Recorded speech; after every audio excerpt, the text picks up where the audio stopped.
tam za mną mam srogie, szłoby powiedzieć, dupne pole rzepaku, który je pikny, no ale wali chobych w los do chliwika z wieprzkami. Tam, że oczywiście przejechał na moim wiernym kole, sam za mną kwitnie biały flider, to piknie. Także sam przyjechał troszkę poobcować z przyrodą i także się wzruszał, co aż mi przyszło do głowy, że opowiem wam taką króciutko historię. A opowiem wam taką historię, skąd się wzięło francuskie słowo bonjour. Każdy z was wie, że jak się trafi takiego Francuza, padł mu się dobry dzień, to on do nas godo bonjour, bonjour. No ale kto z was wie, że ten bonjour to się wziął ze Śląska. A to było tak, słuchajcie. Rok był ungefähr 1870. Wojna prusko-francuska. Haja jak jasny peron. Setki tysięcy młodych synków po obu zajtach powołane do walki.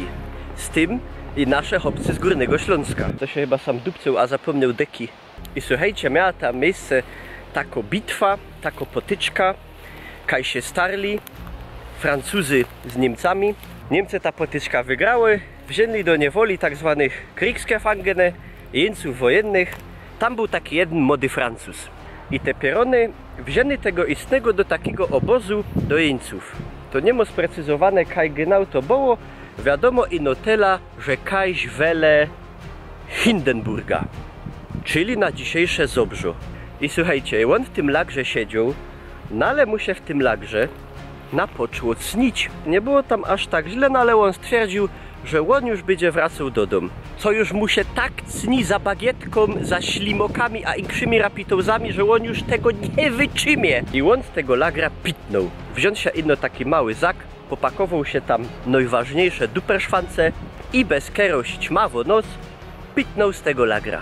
Słuchajcie, tak się przedzierał bez te górnośląskie miasta a wioski. Już mu się tam pokończyło całki te jodu, już mu się pokończyła woda, był głodny, był spragniony i słuchajcie, pado, no ja już tak duży nie poradza. Ja muszę kaj zaklupać, ja się muszę kaj skryć, można mnie kaj poczęstują jakimś jedzeniem. On pado, ja już je taki wykamany, już dali nie dam rady. I słuchajcie, on się tak trochę potracił, on coś tam pobłądził, no ale z noc się kajś wele piekor śląskich. I we frosztelujcie się, blank ćmawo noc, on się tam tak czai, nie? Tak się skradł, podlos do jakiegoś familoka, podlos do tych dźwierzy i klupie, ciul, ciul, ciul.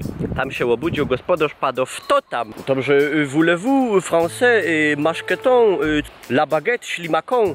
I ten gospodarz się tak na niego wejrzał, patrzy, stoi, taki borok, taki zarośnięty, tako broda, wąsy, te łachy mu takie poobdzierane. Pado, dobre synek, wlazł Rajn, my ci coś domy żryć. I słuchajcie, zicnął się przy stole, a ta baba od tego gospodarza prawie jeden dzień nazad naważyła taki dupny kastrol żuru. Fajnego, takiego żyniatego z kartoflami. Zeflik, ja mu odgrzeja tego żuru.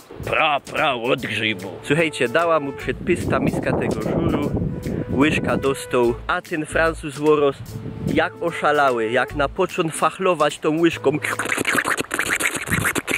Jak kupi. Ta miska była blank próżno za 2 minuty. Fajnie się pojadł, hepnął się jak świnia i ten gospodarz taki zadowolony, dumny, nie padł do niego. Widzisz, synek, to jest nasz śląski żur. Ten Francuz taki z wdzięcznością, taki aż nie wiedział co powiedzieć. I ino się tak pochalał po basie i padł. Merci, merci beaucoup. Bonjour.